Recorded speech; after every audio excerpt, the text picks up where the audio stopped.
So what are we up to today? Well, I thought what I'd do is show you a bit of winter greenery. We're getting close to Christmas. Calm down. And Christmas is always associated with certain plants, you know, like holly, ivy, mistletoe.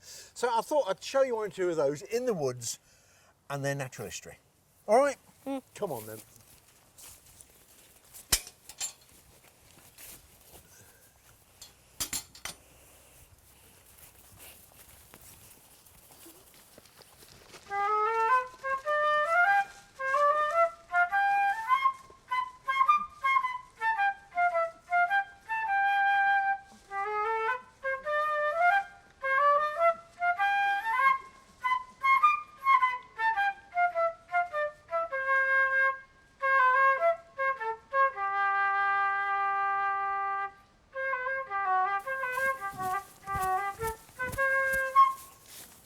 Just a minute, Si. Look at this beauty.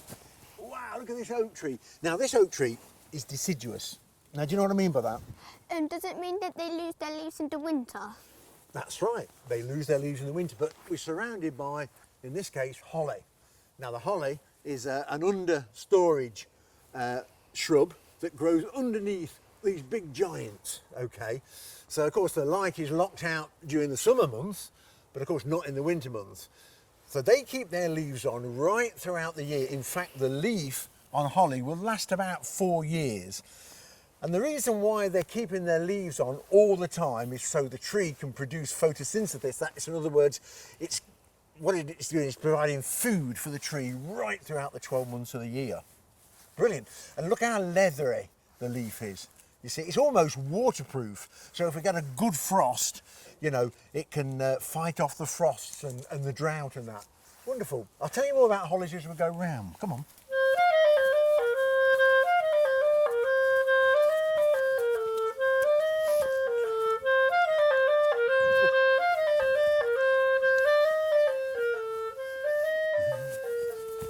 Oh, wow, look at this holly bush.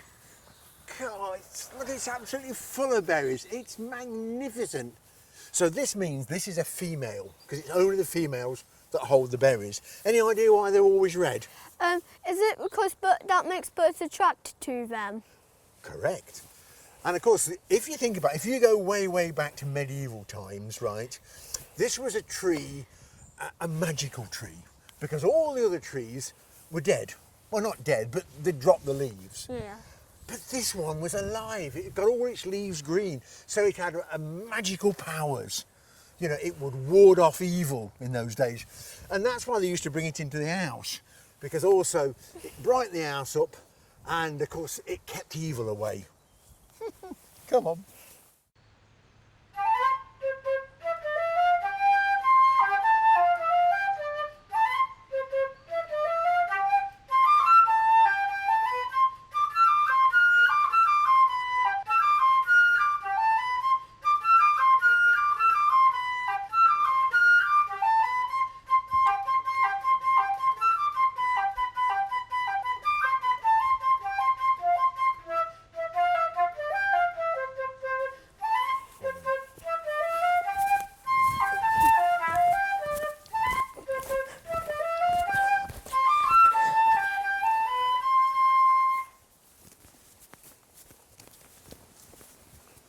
Oh, Sam, there's one other thing I want to point out about holly.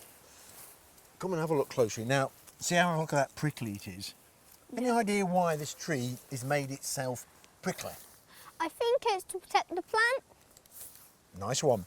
Because if you're a deer in the dead of winter and there's no leaves to nibble, the vegetation's dead, this is what you're going to go for, ain't you? But of course, it's not very nice to eat that, is it? Ouch, not very nice at all. But this tree's clever. So the lower leaves have all got prickles on, but if you look up, oh, there, look at this. If you look up high up, the leaves are oval. They've not got any prickles on. Well, that's perfect because deer can't reach that high. Wonderful. And of course, farmers back in the olden days, the medieval times, they might have run short of food for their cattle. So what they would do is cut the tops of these off and feed them to the cattle until they could get the food ready in the spring. Marvellous. Come on.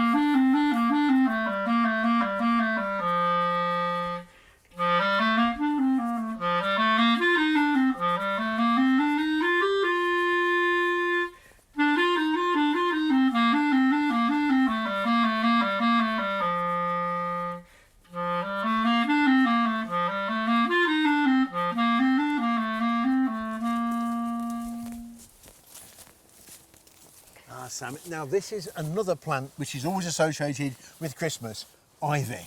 Ivy. I've got an auntie Ivy, and she buys me presents at Christmas.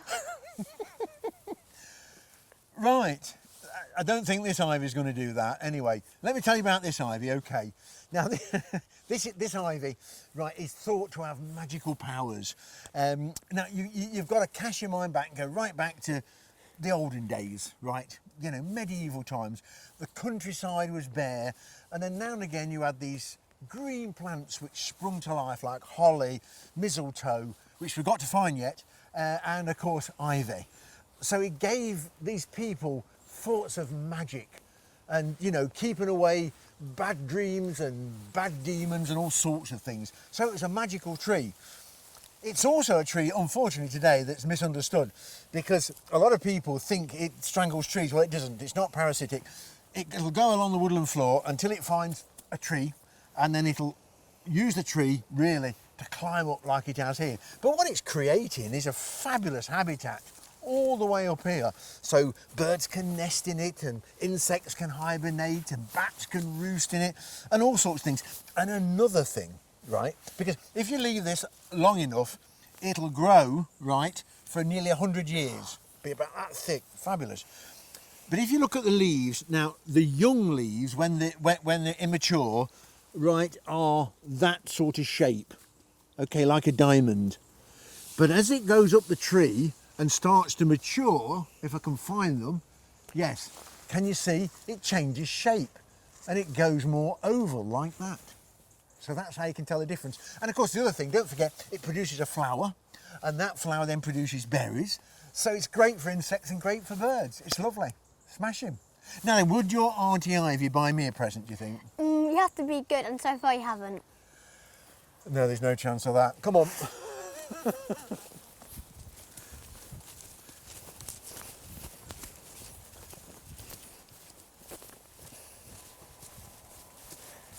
Hey, whoa, Sam. Look, there's a small little crab apple there.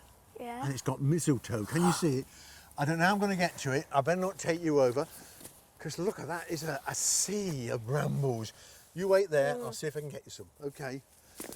Oh. Oh. Ah. Ooh.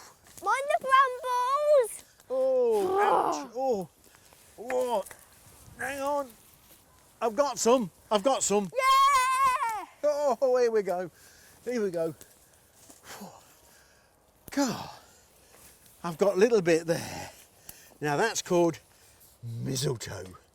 Let's find somewhere we can sit down and I'll tell you all about it. Come on then.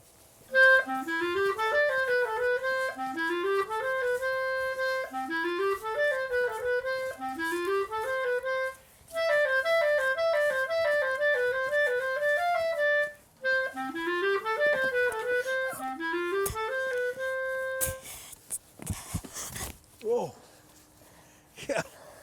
Wait for me. Ooh. Oh, that's better. Now then, have you ever seen mistletoe before? No. Well, it really is a magical shrub. And believe it or not, it actually grows up inside a tree. And it's what you call semi-parasitic. In other words, it lives a bit off the tree, but not completely off the tree. Now, I mean, first of all, let's talk about its history. I mean, could you imagine, I keep going back to the old medieval days, but you go back to the medieval days and all the leaves are off the trees, but you see this huge bunch up to 2 foot across in the middle of a tree. That's magic. That's what you think, that's magic. So it must be a magic plant, because that's how they thought. It's magic. But what happens is, a bird comes along, and there's a bird called the missel thrush, mistletoe, missel thrush. Other thrushes will have it, and blackbirds, and they'll pinch one of these berries like that, right? Yeah. And they try to eat the seed, which they do, but inside it's all sticky and gooey, right? So what it does, it wipes its beak backwards and forwards on the branch. But what it's doing is putting the seed in the crevice of the branch. And then the seed eventually sets out a couple of tap roots and grows inside the tree. and then it feeds off, whoops, I throw that away, look, it's all sticky, and then it feeds off the sap from the tree, but it produces its own food through photosynthesis. I can't say the word now, it's been such a long day. Photosynthesis. Something like that, yes. Through photosynthesis, through obviously its green leaves, and produces its own food. And of course, it's supposed to add magical powers. A fertility rite, apparently in the old days it was good for kissing under. Got any girlfriends? No, you won't need this. I won't, no, I certainly won't need this. But it also had magical powers. And even when you do see it today, it's a remarkable plant. So always look up in the trees. If you see what you think's a dead crow's nest, it could be a big bunch of mistletoe. And incidentally, this is poisonous as well. So you've got to be careful. Wash your hands after. Now then, I'm going to take you to the churchyard to show you another unusual tree. Okay? Come on then.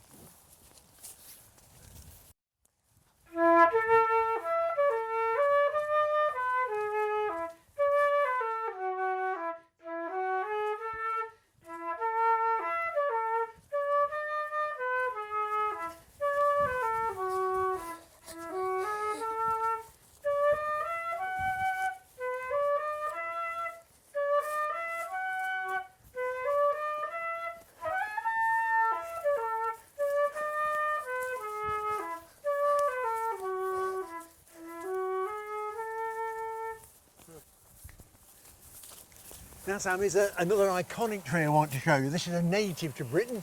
This is the yew tree. Magnificent. Been known, if it's allowed to grow, over 2,000 years old. Also, the actual branches were used for the longbow back in medieval times. And if you notice, they're always, well, mostly found in churchyards. We're not too sure why, but we think one of the reasons was, if you go way back, way before Christianity, these trees were worshipped because they thought they had special powers and they would protect you from evil and all sorts of things. Well, to get those people close to the church, what they did was to bring them into the churchyard, and it got people closer to the church.